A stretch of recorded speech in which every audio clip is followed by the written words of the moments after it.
నా పేరు చరణ్. ఈరోజు బేసికల్గా వచ్చిన మెయిన్ అప్డేట్ ఏంటంటే యుఎస్ సంబంధించిన లా మేకర్స్ ఎవరైతే ఉన్నారో వాళ్ళందరూ కూడా ట్రంప్ అడ్మినిస్ట్రేషన్కి బాగా గడ్డి పెట్టి బేసికల్గా ఏంటంటే మన ఇండియా మీద ఏవైతే టారిఫ్స్ ఉన్నాయో ఇవన్నీ కూడా మీరు ఎండ్ చేసే విధంగా కొన్ని రిజల్యూషన్స్ అయితే ఇంట్రడ్యూస్ చేయడం జరిగింది మొత్తం అంతా కూడా వైట్ హౌస్లో. ఎందుకంటే దీనికి సంబంధించిన కొన్ని కీలకమైన అప్డేట్స్ అయితే మనకు వచ్చినాయి. ఇందులో మెయిన్గా రిప్రజెంటేటివ్స్ ఎవరైతే ఉన్నారో యుఎస్ లా మేకర్స్ కానీ యుఎస్ రిప్రజెంటేటివ్స్ కానీ వీళ్ళందరూ కూడా అబౌట్ మనకి ముగ్గురు కీలకమైన వ్యక్తులు అయితే ఉన్నారో అందులో వచ్చేసరికి రోజ్ అనే వ్యక్తి, ఇంకొకరు వచ్చేసరికి వేసే అనే వ్యక్తి, ఇంకొకరు వచ్చేసరికి బేసికల్గా కృష్ణమూర్తి గారు. వీళ్ళ ముగ్గురు కూడా ట్రంప్ టారిఫ్స్కి ట్రంప్ అడ్మినిస్ట్రేషన్కి ఫుల్గా గడ్డి అయితే పెడతాం జరిగింది. ఎందుకంటే యుఎస్ ఇండియా రిలేషన్స్ అనేవి ఫ్రమ్ బిగినింగ్ నుంచి కూడా ఇప్పటి వరకు కూడా చాలా బాగా అద్భుతంగా స్ట్రాటజిక్ పార్ట్నర్షిప్ అనేది నడుస్తూ వస్తుంది.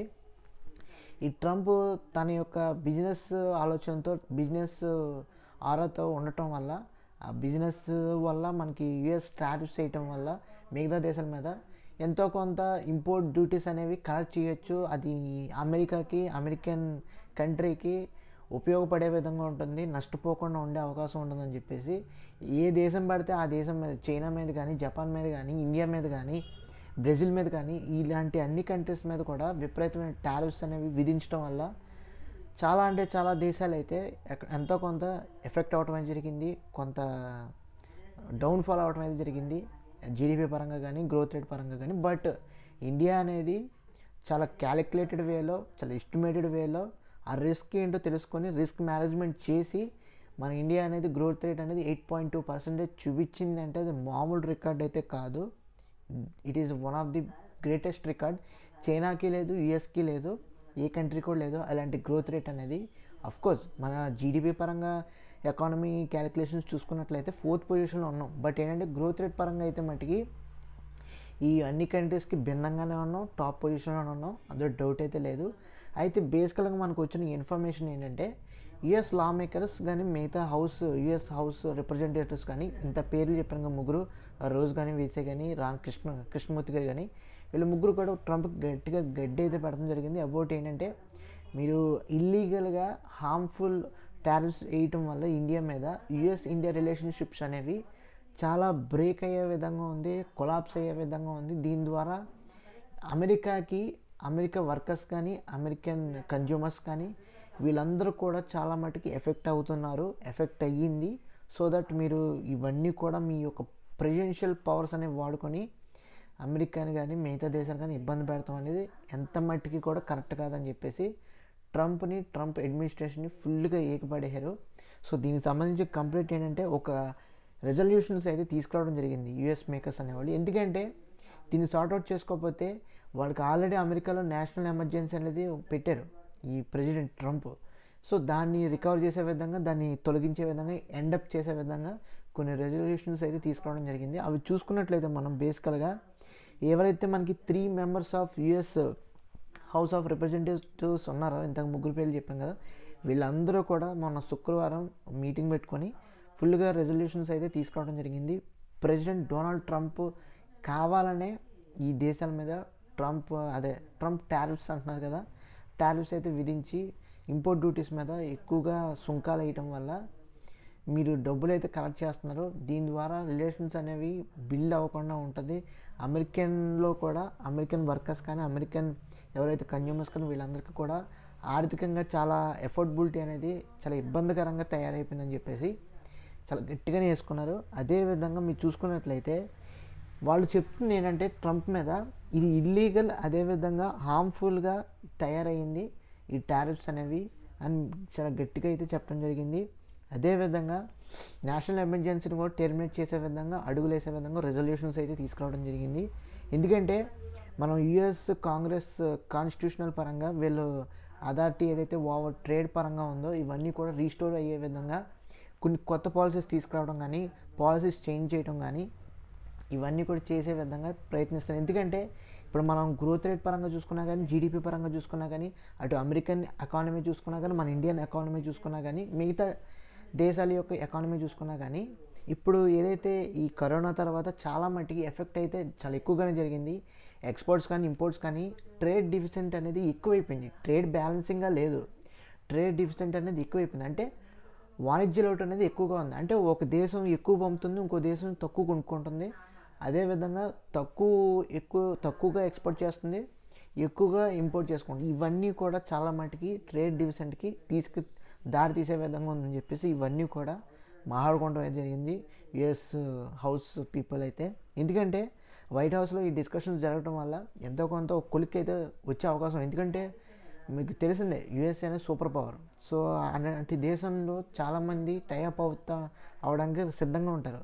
అలాంటప్పుడు ఇలాంటి పిచ్చి వేషాలు వేస్తే ప్రెసిడెన్షియల్ పవర్లో ఉన్నప్పుడు ఏ మట్టికి కూడా ఆమోదించే విధంగా అయితే ఉంటుంది. ఎందుకంటే ఎండ్ ఆఫ్ ది డే అమెరికాకే ప్రాబ్లం ఉంటుంది కదా, మిగతా దేశాలకి ఏం ప్రాబ్లం ఉంటుంది. ఎందుకంటే వాళ్ళు ఇంకో కంట్రీస్తో టైఅప్ అవుతారు, అమెరికాతోనే టైఅప్ అవ్వాలి, అమెరికాతోనే బైలాటరల్ మీటింగ్స్ జరగాలి, బైలాటరల్ టైస్ జరగాలంటే తెమల్లో ప్రతి ఒక్కరికి కూడా ఆప్షన్స్ ఉంటుంది. ప్రతి ఒక్కళ్ళు కూడా ఆ ఆప్షన్ యూజ్ చేసుకుంటూ యూటిలైజ్ చేసుకుంటారు, స్టెబిలైజ్ చేసుకుంటారు.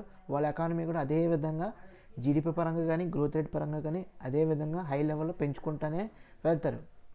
మెయిన్గా ఏంటంటే ట్రంప్ ఉద్దేశం ఏంటంటే రష్యన్ ఆయిల్ కొనటం వల్ల మన ఇండియా ఎక్కువగా సుంకాలు విధించాల్సి వచ్చింది అని చెప్పేసి అమెరికా అంటుంది, ట్రంప్ అంటున్నాడు. సో ఇవన్నీ కూడా ఫాల్స్ ఎలిగేషన్ అని ఇల్లీగల్గా మీ పవర్స్ వాడుకొని ఇలాంటి హార్మ్ఫుల్ టారిఫ్స్ చేయటం వల్ల అది యుఎస్ ఇండియా రిలేషన్షిప్స్ అనేవి పార్ట్నర్షిప్ అనేది పాడే అవకాశం ఉంటుందని చెప్పేసి గట్టిగా వేసుకున్నారు.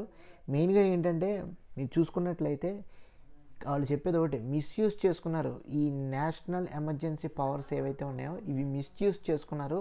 దీనికి తగ్గట్టుగానే ఏ విధంగా వీళ్ళు అండర్లో ఏవైతే ఉన్నాయో మీరు చూసుకున్నట్లయితే international emergency economic powers act పరంగా వీళ్ళు ట్రంప్ యూజ్ చేసుకొని తన పవర్స్ని యూజ్ చేసుకొని ఇలాగ మిస్యూజ్ చేసుకుంటాం అనేది చాలా మటుకు తప్పు. నేషనల్ ఎమర్జెన్సీకి డిక్లేర్ చేసి ఈ ట్రేడ్ విషయంలో ఇంపోర్ట్ డ్యూటీస్ పరంగా ఎక్కువగా కలెక్ట్ చేయడం కానీ సుంకాలు కలెక్ట్ చేయడం కానీ చాలా మటుకి తప్పు. మిగతా దేశాల మీద అదేవిధంగా టారిఫ్ చేయడం అనేది తప్పు అని చెప్పేసి చెప్పారు. అదేవిధంగా ఇక్కడ కొంతమంది బేసికల్గా ఎవరైతే ఉన్నారో ఆవిడ కాంగ్రెస్ ఉమెన్ అనమాట. ఆవిడ చెప్పింది ఏంటంటే ఇండియన్ ఆరిజిన్ ప్రొడక్ట్స్ మీద 50% టారిఫ్ వేయటం అనేది ఈ లీడ్స్ టు రెసిప్రోకల్ డ్యూటీస్ అని చెప్పేసి ఆవిడైతే చెప్పడం జరిగింది. అదేవిధంగా నార్త్ కెరోలినా అని చెప్పేసి వాళ్ళ అమెరికాలో నార్త్ సైడ్ అయితే ఉంటుంది. నార్త్ కెరోలినాలో మనకి వాళ్ళ ఎకానమీ అనేది డీప్లీ కనెక్టెడ్ విత్ ఇండియా అని చెప్పేసి చెప్తున్నారు ఆవిడ. మీరు చూసుకున్నట్లయితే నార్త్ కెరోలినాలో మన ఇండియా అనేది ఆల్మోస్ట్ నమ్మలేరేమో, ఆవిడ చెప్పింది $1 బిలియన్ అయితే ఇన్వెస్ట్ చేసామంట. ఇన్వెస్ట్ చేయటమే కాదు, అక్కడ థౌజండ్స్ ఆఫ్ పీపుల్కి మనం ఎంప్లాయ్మెంట్ క్రియేట్ చేసాం, వెల్ పేయింగ్ జాబ్స్ అయితే క్రియేట్ చేసాం. Particularly research triangles life of science కానీ టెక్నాలజీ పరంగా కానీ అక్కడ ఎక్కువగా జాబ్స్ అయితే క్రియేట్ అవుతున్నాయి అంటే ఆ సెక్టర్స్లో. అదేవిధంగా నార్త్ కెరోలినాలో మ్యానుఫ్యాక్చర్స్ అనేవాళ్ళు మన ఇండియాకి $100 of millions వర్త్ ఆఫ్ గూడ్స్ని అయితే ఇంపోర్ట్ చేస్తున్నారంటే ఎక్స్పోర్ట్ చేస్తున్నారు వాళ్ళు, మనం ఇంపోర్ట్ చేసుకుంటున్నాం. సో చూడండి, ప్రతి సంవత్సరం కూడా ఇండియాకి నార్త్ కేరళ నుంచి మన ఇండియాకి అయితే మిలియన్స్ ఆఫ్ లేదనుకుంటే వర్త్ ఆఫ్ గూడ్స్ అయితే మన ఇండియాకి అయితే ఇంపోర్ట్ అవుతున్నాయి. సో వాళ్ళకి మనకి మంచి డీప్లీ కనెక్షన్ అయితే ఉంది. ఆ కనెక్షన్ని ఆవిడ చాలా గుర్తించి యుఎస్ వైట్ హౌస్లో చెప్పడం అనేది చాలా మంచి శుభసూచకం అని చెప్పుకోవాలి. ఎందుకంటే ఈ విషయం చాలామందికి తెలియదు. దాంతోపాటు ఆ నార్త్ కెరోలినాకి ఇండియాకి ట్రేడ్ పరంగా కానీ ఇన్వెస్ట్మెంట్ పరంగా కానీ వైబ్రెంట్ ఇండియన్ అమెరికా కమ్యూనిటీ అనేది చాలా బాగా బిల్డ్ అయిందని చెప్పేసి ఆవిడ కూడా ఒక హైలైట్ చేయడం అయితే జరిగింది. చాలా మంచిగా అయితే చెప్పడం జరిగింది. అదేవిధంగా మీరు ఇంకో చూసుకున్నట్లయితే ఆవిడ గట్టిగా చెప్పింది ఏంటంటే ఫార్మాసిటికల్ పరంగా కానీ కెమికల్స్ పరంగా కానీ అడ్వాన్స్డ్ మెషినరీ పరంగా కానీ ఒకళ్ళనొకళ్ళు అందిపుచ్చుకుంటున్నాం అని చెప్పేసి చెప్పారు. నార్త్ కెరోలినా పీపుల్ ఎవరైతే ఉన్నారో వాళ్ళందరికీ కూడా ఇండియా అంటే మంచి మొగ్గు అయితే ఉంది, మంచి ఇంట్రెస్ట్ అయితే ఉంది, మంచి ఇష్టం అయితే ఉంది, అందులో డౌట్ లేదు. అదేవిధంగా ట్రంప్ ఏదైతే తీసుకొస్తున్నాడో ఈ రెండు రిలేషన్షిప్ ఏదైతే యుఎస్ ఇండియా రిలేషన్షిప్ అనేది డీస్టెబిలైజ్ చేసే విధంగా ఈయన మాటలు కానీ ఈయన టారిఫ్స్ కానీ ఇల్లీగల్ టారిఫ్స్ అని చెప్పేసి చెప్పడం జరిగింది.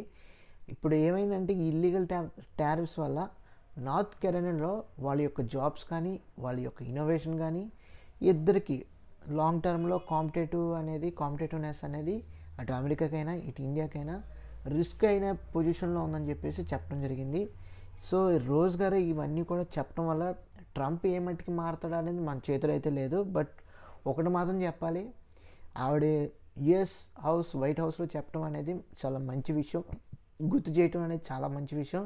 ఎందుకంటే ట్రంప్కి ఇప్పటికైనా తెలిసి రావాలి ఇండియా అంటే ఏంటి, ఇండియా యొక్క స్టామినా అంటే ఏంటి, India is going to be global super power అని మన అందరికీ తెలియాలి. ఎందుకంటే ఇండియా జీడిపి పరంగా కానీ గ్రోత్ రేట్ పరంగా కానీ ఇట్స్ రైజింగ్ అన్నప్పుడు మనం ప్రతిసారి కూడా వాళ్ళని అడాప్ట్ చేసుకోవాలి, మనం రిసీవ్ చేసుకోవాలి. విత్ రెడ్ కార్పెట్ వేసి హ్యాపీగా రిసీవ్ చేసుకోవాలి. ఇలాంటివి చేయటం వల్ల ఇండియాకి గ్లోబల్ స్టేజ్లో మంచి పేరు వస్తుంది, మంచి పేరు ప్రఖ్యాతులు వస్తాయి. దాని ద్వారా మనకి ఇన్వెస్ట్మెంట్స్ కానీ మనకి డిఫెన్స్ పరంగా ఒకళ్ళు మ్యూచువల్ అండర్స్టాండింగ్స్ కానీ కోఆపరేషన్స్ కానీ ఇవన్నీ కూడా చాలా అద్భుతంగా జరుగుతాయి. జస్ట్ ఇమాజిన్ ఇవన్నీ జరిగితే ఎంత బాగుంటుంది, మన ఇండియన్స్కి బాగుంటుంది, మన ఇండియన్ గవర్నమెంట్కి బాగుంటుంది. At the same time people కూడా ఒక ప్రైడ్ ఫీలింగ్ అనేది డెఫినెట్గా వస్తుంది, అవునా కదా. అదేవిధంగా కాంగ్రెస్ మ్యాన్ ఎవరైతే వీసీ గారు కూడా ఈయనైతే చెప్పడం జరిగింది, ఈ టారిఫ్స్ వల్ల అమెరికన్ కన్జ్యూమర్స్కి ఎక్కువ ఇంపాక్ట్ అయితే ఉందంట. ఇండియా అనేది మన ఇంపార్టెంట్ కల్చరల్ ఆస్పెక్ట్లో ఉంది, అదేవిధంగా ఎకనామిక్ పరంగా మనకి మంచి ఇంపార్టెంట్ ఇండియాతో స్ట్రాటజిక్ పార్ట్నర్షిప్ అనేది చాలా ముఖ్యం అని చెప్పి చెప్తున్నారు. అదేవిధంగా ఈ ఇల్లీగల్ టారిఫ్స్ అనేవి ఈ అమౌంట్ ఏదైతే కలెక్ట్ చేశారో ట్యాక్స్, ఇదంతా కూడా నార్త్ టెక్సాన్స్ అనే వీళ్ళందరూ కూడా ఎక్కువగా స్ట్రగుల్ అవుతున్నారంట వాళ్ళ యొక్క ఎఫోర్డబిలిటీని మెయింటైన్ చేయలేక. సో అదేవిధంగా కాంగ్రెస్ మ్యాన్ కృష్ణమూర్తి గారు కూడా క్రిటిసైజ్ చేశారు అబౌట్ బార్డర్ ఏదైతే స్ట్రాటజీ ఉందో బార్డర్ క్రిటిసైజ్ చేయడం జరిగింది. ట్రంప్ గురించి తెలిసిందే కదా, ఆ బార్డర్ విషయంలో కూడా ఆ మెక్సికో విషయంలో కూడా కొంత ఇబ్బందులు అయితే పెడుతున్నాడు. సో దానికి తగ్గట్టుగానే కూడా దాని విషయంలో కూడా క్రిటిసైజ్ చేయడం జరిగింది. ఇండియా విషయంలో కూడా చూసుకున్నట్లయితే టారిఫ్స్ వేయడం అనేది ఇండియా మీద ఇది ఖచ్చితంగా ఇర్రెస్పాన్సిబుల్, అదేవిధంగా కౌంటర్ ప్రొడక్టివ్ అని చెప్పేసి చెప్పడం జరిగింది. దీనివల్ల క్రిటికల్గా పార్ట్నర్షిప్ అనేది వీకెన్ అయ్యేది అమెరికాకి అని చెప్పేసి చెప్పడం జరిగింది. అదేవిధంగా సప్లై చైన్ అనేది దెబ్బతింది, అమెరికన్ వర్కర్స్ కూడా చాలా మటుకి హట్ అవటం అయితే జరిగింది. అంటే వాళ్ళు ఎకనామికల్ పరంగా చాలా బాధపడుతున్నారు, ఎందుకంటే ఈ టారిఫ్స్ వల్లే, అవునా కదా. అదేవిధంగా కన్జ్యూమర్స్కి వాళ్ళ మార్కెట్లో ప్రొడక్ట్స్ ఏవైతే ప్రైజెస్ ఉంటాయో అవి పీక్ లెవెల్లో కాస్ట్ అయితే ఎక్కువైపోయింది. ఆ కన్జ్యూమర్స్ వర్కర్స్ ఇద్దరు కూడా సఫర్ అవుతున్నారు. ట్రంప్ విధించిన సుంకాలు, ట్రంప్స్ టారిఫ్స్ అనమాట. సో దీనివల్ల కూడా చాలా ఎకనామిక్ పరంగా కానీ సెక్యూరిటీ ఇంట్రెస్ట్ పరంగా కానీ యుఎస్ చాలా ఇబ్బంది పడుతుంది ఇండియాతో ఇలాంటి టారిఫ్స్ పెట్టుకుంటామని చెప్పేసి చెప్పడం జరిగింది. అదేవిధంగా రోజ్ కానీ వీసే కానీ కృష్ణమూర్తి కానీ వీళ్ళు ముగ్గురు కూడా కాంగ్రెస్ అదే యుఎస్ వైట్ హౌస్లో కూడా వాళ్ళ వాయిస్ని అయితే ట్రంప్ టారిఫ్స్ మీద ఆపోజిట్ విధంగానే ఉంది. కానీ కొంతమంది లా మేకర్స్ కూడా యుఎస్ లా మేకర్స్ ఉంటారు కదా, లాయర్స్ కూడా వాళ్ళు కొన్ని చేర్పులు అయితే తీసుకురావాలి. యుఎస్ ఇండియా పార్ట్నర్షిప్ అనేది ఇంప్రూవ్ అయ్యే విధంగా బిఫోర్ ఏవైతే ఉందో ట్రంప్ వచ్చినప్పుడు ఏదైతే రాకముందు ఏదైతే ఫ్రెండ్షిప్ ఉందో వచ్చిన తర్వాత కూడా ఒక 2-3 months ఏదైతే ఫ్రెండ్షిప్ ఉందో అదే విధంగా దాన్ని ఇంప్రూవ్ చేసుకునే విధంగా అవ్వాలని చెప్పేసి చెప్తున్నారు. ఏదైతే ఈ మంత్స్లో ఏదైతే కొంచెం మిస్కమ్యూనికేషన్ జరిగింది కానీ కొంచెం అటు ఇటుగా మాటలో ఎక్కువగా వదిలేశాడు కదా ట్రంప్. మన ఫైటర్ జెట్స్ అనేవి 5 పోయినాయి, 6 పోయినాయి, 7 పోయినాయి, 8 పోయినాయి అని చెప్పేసి పడిపోయినాయి అని చెప్పేసి నెగిటివ్ కామెంట్స్ చేశారు కదా. ఏ స్టేజ్ దొరికితే ఆ స్టేజ్లో దానికి మన ఇండియా కూడా ఎంతో కొంత హట్ అవుద్ది, ఇండియన్స్ కూడా హట్ అవుతారు. దానికి తగ్గట్టుగానే ఇప్పుడు వాళ్ళే బాధపడుతున్నారు. ఇండియాతో కొంచెం ఫ్రెండ్షిప్ అనేది మంచిగా చేయరా బాబు, నీకు పుణ్యం ఉంటుందని చెప్పేసి వాళ్ళైతే అడుక్కుంటున్నారు అనమాట. సో దానికి తగ్గట్టుగానే వాళ్ళందరూ కూడా ఇప్పుడు లా మేకింగ్స్ అయితే చేస్తున్నారు. ఎందుకంటే ఖచ్చితంగా ఇది చేయటం వల్ల ఇండియాకి టారిఫ్స్ అనేవి తీసేయటం కానీ తొలగించడం కానీ జరిగితే ఫ్రీ ట్రేడ్ అగ్రిమెంట్స్ కూడా ఏమైనా కుదిరితే చేసుకోవచ్చు, అందులో డౌట్ లేదు. సో అగ్రికల్చర్ మార్కెట్ సెక్టర్ కూడా మన ఇండియా మీద ఎఫెక్ట్ చేద్దామని చెప్పేసి వాళ్ళు అనుకుంటున్నారు. బట్ మనం కరాఖండిగా ఉన్నట్టుగా చెప్పాం.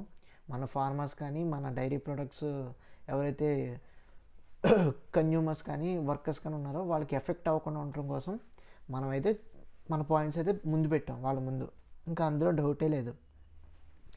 అదేవిధంగా ఇండియా టారిఫ్స్ ఏవైతే ఉన్నాయో ఈ బార్డర్ ఎఫర్ట్స్ కానీ ఈ కాంగ్రెస్ డెమోక్రాట్స్ ఎవరైతే ఉన్నారో ఇవన్నీ కూడా మీరు ట్రేడ్ పాలసీ పరంగా కానీ బార్డర్ ఇష్యూస్ పరంగా కానీ రిజాల్వ్ అయ్యే విధంగా యూనిలాటరల్ ఇంపోజ్ అనేది చాలా తప్పు, నేషనల్ ఎమర్జెన్సీ పెడుతున్నది తప్పు.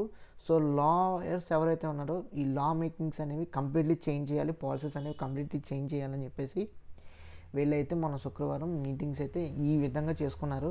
సో ఇంత చెప్పిన తర్వాత కూడా ట్రంప్ మారకపోతే మనం ఏమీ చేయలేం.